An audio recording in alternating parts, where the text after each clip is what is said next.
বৰপেটা জিলাৰ নিচানচৰত চাঞ্চল্যকৰ ঘটনা। ভেড়া ছাগলীয়ে খেতি নষ্ট কৰাক লৈ সৃষ্টি হৈছে কুৰুক্ষেত্ৰ। 7জনকৈ লোক সংকটজনক অৱস্থাত বৰ্তমান চিকিৎসাধীন হৈ আছে। বৰপেটাৰ আলুপতিচৰ আৰক্ষী থানাৰ অধীনস্থ নিচানৰচৰ গাঁৱত এক ভয়ানক মাৰপিটৰ কাণ্ড সংঘটিত হয়। ভেড়া ছাগলীয়ে পাচলিৰ খেতি খোৱা কেন্দ্ৰ কৰি সংঘটিত হয় দুই পক্ষৰ তুমুল সংঘৰ্ষ। জানিব পৰা মতে গাঁওখনৰ ক্ৰমে আলাউদ্দিন আৰু নৌচাদ আলী পক্ষৰ মাজত সংঘটিত হয় কুৰুক্ষেত্ৰ। বাঁহৰ লাঠি জোং লৈ আলাউদ্দিন পক্ষৰ লোকে নৌচাদ মণ্ডলৰ পক্ষৰ পৰিয়ালৰ লোকক আক্ৰমণ কৰা বুলি জানিব পৰা গৈছে। আলাউদ্দিনৰ ভেড়া ছাগলীয়ে খাইছিল হেনো নৌচাদ মণ্ডলৰ খেতিৰ পাচলি। ভেড়া ছাগলীয়ে খেতিৰ খোৱাৰ কথা কোৱাৰ বাবেই আলাউদ্দিনৰ পৰিয়ালৰ লোকে বৰ বেয়াকৈ মাৰপিট কৰে নৌচাদ মণ্ডল পক্ষৰ পৰিয়ালৰ লোকক। দুই ফৈদৰ ভয়ানক মাৰপিটত গুৰুতৰভাৱে আহত হয় নৌচাদ মণ্ডল পক্ষৰ পুৰুষ মহিলাসহ 7জনকৈ লোক। মাৰপিটত আহত হোৱা আটাইকেই প্ৰথমে আলুপতিচৰ ক্ষুদ্ৰ প্ৰাথমিক স্বাস্থ্য কেন্দ্ৰত ভৰ্তি কৰোৱা হৈছিল যদিও নৌচাদ মণ্ডল আৰু পত্নী নেকজান নেচাই মূৰত আৰু শৰীৰৰ কেইবাঠাইতো অতি বেয়াকৈ আঘাত পোৱাত জৰুৰী অৱস্থাত উন্নত চিকিৎসাৰ বাবে দুয়োকে বৰপেটা চিকিৎসা মহাবিদ্যালয়লৈ প্ৰেৰণ কৰা হৈছে। এই সমগ্ৰ ঘটনাটোক কেন্দ্ৰ কৰি তীব্ৰ চাঞ্চল্যৰ সৃষ্টি হয় অঞ্চলটোত। মই শুনা পাইছোঁ যে আলাউদ্দিনৰ পৰিয়ালৰ গোটেইকেইজন পক্ষ দুটা কৈ লওক, পক্ষ দুটা কাৰ কাৰ পক্ষ, কোনটো পক্ষ? পক্ষ হৈছে নৌচাদ মণ্ডল আৰু আলাউদ্দিন।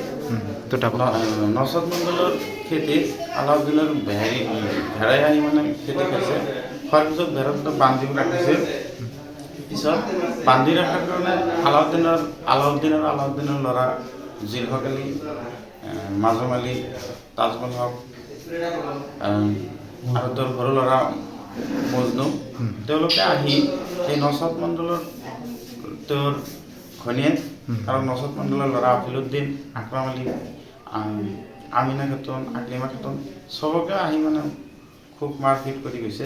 তেওঁলোকৰ ঘৰত সোমাই যাৰ মাৰিছে তাৰ ঘৰত আহি মাৰিছে। তেওঁৰ ঘৰত আহি মাৰিছে।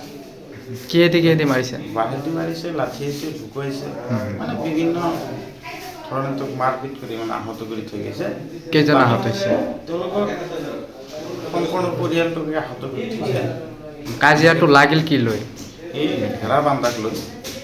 নৌচাদ মণ্ডলৰ খেতিত আলাউদ্দিনৰ ভেড়াই খাইছে, ভেড়াটো বান্ধি ৰখাৰ বিনিময়ত এই কাজিয়াখিনি হৈছে। আজি তাৰমানে এই আলাউদ্দিনৰ ভেড়া যাই মানে এই নৌচাদ আলীৰ খেতিত লাগছিল। খেতিৰ পৰা নৌচাদ আলীয়ে লৈ ঘৰত বান্ধিছিল। বান্ধাৰ পিছত আলাউদ্দিনৰ পুতেক সৰুটা মজনুৱে লৈ আহিছে তাৰ ঘৰৰ পৰা, ঘৰত লৈ গৈছে। লৈ যাই মানে ঘৰৰ পৰা গোটেইকেইটা ওলাই আহি সিহঁতক গালি গালাজ পাৰি আছে যে আৰু বেলেগ দিন বান্ধিলি কুটি ভাঙি দিম, ঠেং ভাঙি দিম, ভৰি ভাঙি দিম, এনেকৈ বেয়া বেয়া ভাষা প্ৰয়োগ কৰি আলাউদ্দিনে নিজেও এটা বেয়া ভাষা কৈছে। মই দূৰত আছিলোঁ যদিও মই নিজে শুনিছোঁ। লাষ্টত আলাউদ্দিনে হুকুম দিয়াৰ লগে লগে গোটেইকেইটা তাৰ ল'ৰা তাৰ ঘৰত যায় তাৰ চোতালত মানে কোবাকুবি আৰম্ভ দিলা। মাৰপিট হৈছে? মাৰপিট হ'ল।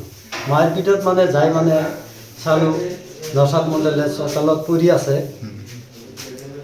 আৰু মাজমে তাৰমানে যাই এই আফিলুদ্দিনক ক'ব এটা দিলাক। মই এইখিনিও চালোঁ। তাৰপিছত আমি হয়তো আহত কেইজন হৈছে? আহত হৈছে তাহন মানে গোটেইকেইটা পৰিয়ালৰ গোটেইকেইটা তাৰমানে নৌচাদ মণ্ডল, তাৰ তিনিটা, আফিলুদ্দিন, তাৰপিছত আকৰাম আলী, তাৰ আপি দুটা, আমিনা খাতুন আৰু আকলিমা খাতুন। আমি চাইছোঁ গোটেইকেইটা জখমীয়ে হৈছে আৰু বেছিভাগ তাৰমানে বুলব নোৱাৰা হৈছে এই গাৰ্জেন। পক্ষ কাৰ কাৰ? পক্ষ হ'ল আলাউদ্দিনৰ, তাৰ তাৰমানে সেই ভেড়া, নিজা ভেড়া। আলাউদ্দিনৰ ভেড়া খেতি খালে? আলাউদ্দিনৰ ভেড়াত নৌচাদ মণ্ডলৰ খেতি হৈছে। এইখিনি লৈ তাৰমানে এই কাজিয়াখিনি হ'ল। মই আশা কৰোঁ যাতে আমাৰ আলুপতি আৰক্ষী থানাৰ ভাৰপ্ৰাপ্ত মহোদয়ে যাতে ইয়াৰ সুবিচাৰ দিয়ে। আৰু ময়ো তাৰমানে জানো সেই পৰিয়ালটো আগৰ পৰাই বেয়া। তাৰ কাৰণ মই VDPৰ প্ৰেচিডেণ্ট। গাঁও ৰক্ষী বাহিনীৰ প্ৰেচিডেণ্ট ময়ো সিহঁতক সতৰ্কবাণী দিছোঁ। মোৰো লগত মানে সিহঁতে মানে এই তৰ্ক দিবৰ ভাৱ লয়, সেইটো মই মাৰপিট কৰিছে কাক কাক মাৰ খাইছে কাক কাক? মাৰ খাইছে নসাদ মণ্ডলে, মাৰ খাইছে নসাদ মণ্ডলৰ 3 নেচা, তাৰ ল'ৰা 2 আৰু আপি 2। কিহেদি কোবাইছে? এইবিলাক বাঁহেদি কোবাইছে আৰু এই বেৰাৰ যে হেৰি থানি পুতছিল, থানিবিলাকো তুলি টানে কোবাইছে। তাৰমানে এই নসাদ মণ্ডলেৰে থানি সেইবিলাকে দি কোবাইছে। বাঁহৰ লাঠিৰে? অঁ, কি ক'ব প্ৰশাসনে, কি ক'ব? এতিয়া আমি ভাবোঁ যাতে আমাৰ এইটো এটা সুমীমাংসা দি যাতে আমাৰ ভাৰপ্ৰাপ্ত মহোদয়ে যাতে আমাক এটা শান্তি আনি দিয়ে, এইখিনি আমি কামনা কৰোঁ। ব্যুৰো ৰিপৰ্ট, সচ দ্য ৰিয়েলিটি।